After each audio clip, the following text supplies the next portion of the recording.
Terima kasih Anda masih bersama kami. Bagi Anda yang baru saja bergabung, kami hadirkan kembali 3 berita utama hari ini. Identitas kerangka manusia yang ditemukan di sebuah kebun karet di Desa Karangagung, Kabupaten Pali berhasil terungkap. Korban bernama Rian Saputra berasal dari Kabupaten Banyuasin. Angkut batu bara secara ilegal, 9 orang di Kabupaten Ogan Komering Ulu ditangkap polisi. Barang bukti 120 ton batu bara disita polisi.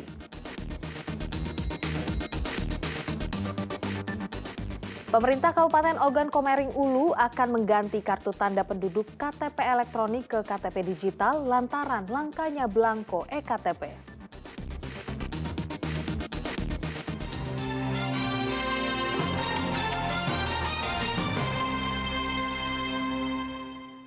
Pemerintah Kabupaten Ogan Komering Ulu akan mengganti kartu tanda penduduk KTP elektronik ke KTP digital lantaran langkanya belangko eKTP.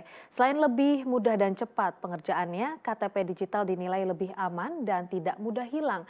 Pada tahap awal, pemerintah akan memprioritaskan kaum milenial sebagai sasaran utama pengguna KTP digital. Langkanya belangko KTP elektronik atau iKTP membuat pemerintah Kabupaten Ogan Komering Ulu putar otak. Kini mereka merencanakan peralihan iKTP ke KTP digital untuk warga.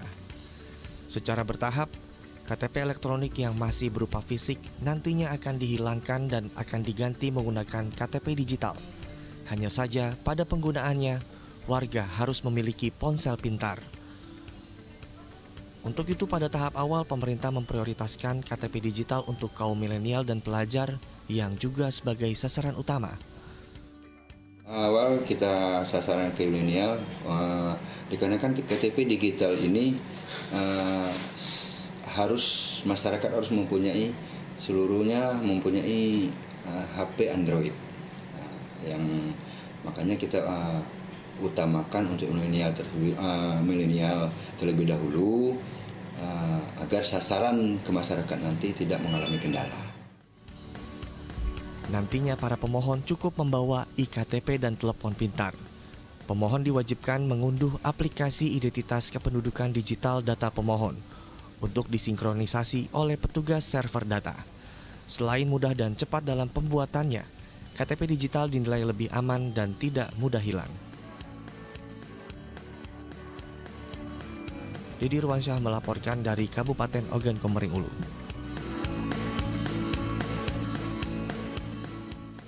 Suhu panas yang melanda Sumatera Selatan berimbas terhadap produksi getah karet di Kabupaten Pali karena beberapa pohon karet mengalami kekeringan sehingga getah yang dihasilkan menurun hingga 50%. Hal ini dikeluhkan petani karet karena berimbas kepada penghasilan mereka. Suhu ekstrem yang melanda sebagian wilayah di Sumatera Selatan mulai berimbas terhadap petani karet di Desa Kartadewa, Kabupaten Pali. Karena produksi getah karet yang dihasilkan mereka menurun drastis hingga 50%. Suhu yang panas membuat beberapa pohon karet mengalami kekeringan sehingga getahnya pun sulit keluar. Salah seorang petani yang memiliki 700 batang pohon karet mengaku, sebelum suhu panas melanda Kabupaten Pali, ia dapat memproduksi 55 hingga 60 kg getah karet per minggunya. Namun, kini dirinya hanya mampu menghasilkan 30 kg saja per minggunya. Kondisi seperti ini dikeluhkan petani karena berdampak terhadap penghasilan mereka yang ikut anjlok. 30. Kalau untuk minggu kemarin Pak berapa Pak? 55. Nah, untuk faktor penyebab terjadinya penurunan ini apa Pak? Karena cuaca ini mungkin panas kan, di bukan karet mungkin kacang kering. Di pohon karetnya kering ya Pak? Ya kering. Menurun. Berapa kilo menurun Pak? Setelahnya 60-an. Sekarang? 52 ya? 52. Jadi 8 kilo menurun Pak ya? 8 kilo. Ini faktor penyebab penurunan ini apa Pak? Itu apa namanya? Seringan ala hangat ya lah. Ala hangat, dingin, hujanan. Ini nyokarnya di karetnya. Oleh panas ini Pak ya? Petani hanya bisa berharap agar suhu cuaca di wilayahnya dapat kembali normal.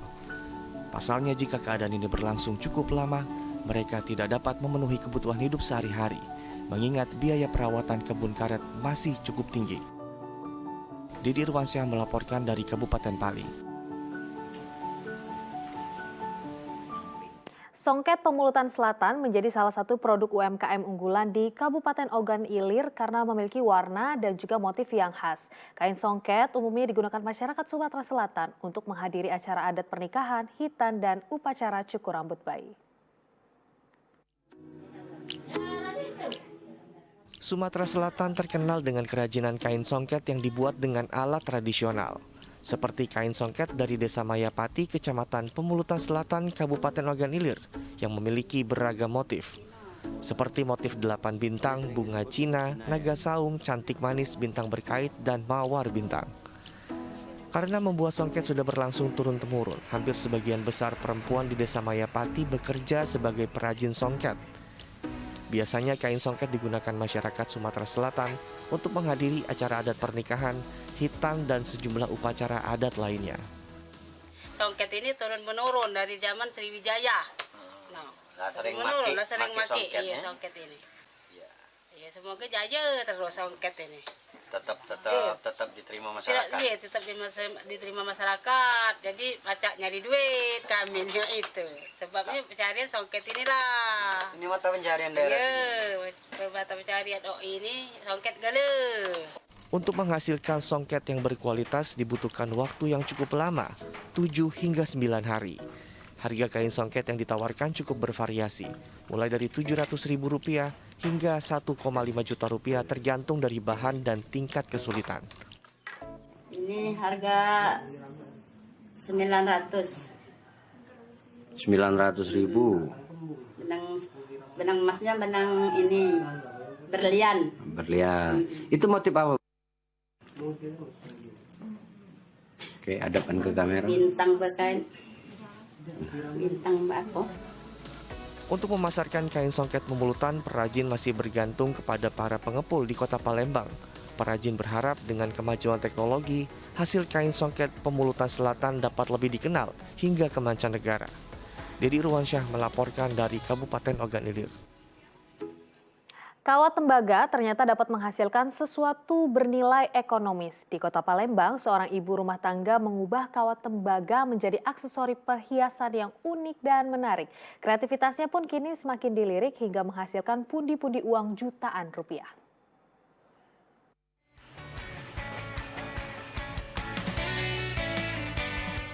Lihatlah betapa cantiknya kalung, liontin, cincin, dan gelang ini. Namun siapa yang menyangka perhiasan ini terbuat dari bahan tembaga yang biasanya digunakan sebagai komponen alat elektronik. Aksesoris cantik ini dibuat oleh Umi Rahmawati. Untuk membuatnya, ia memadukan bahan tembaga, benang, dan batu giok. Proses pembuatannya mirip dengan merajut. Kawat tembaga dililitkan pada bagian batu giok. Untuk membuat perhiasan dari kawat tembaga dibutuhkan ketelitian agar perhiasan yang dihasilkan menjadi sempurna dan terkesan etnik. Harga perhiasan ini ditawarkan mulai dari harga Rp25.000 hingga Rp3.500.000, tergantung dari model dan tingkat kesulitannya.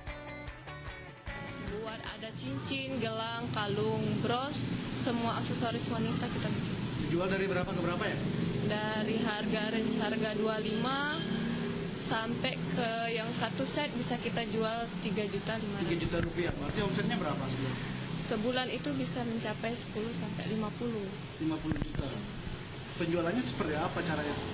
Kita menjual dari reseller, dari sosial media sama ke bazar-bazar. Setiap mall kita isi bazar-bazar gitu. Selain dijual ke sejumlah toko perhiasan, produk Umi ini juga dijual melalui pameran dan media sosial. Omset yang dihasilkan yaitu mencapai 10 hingga 50 juta rupiah per bulannya. Didi Irwansyah melaporkan dari Kota Palembang.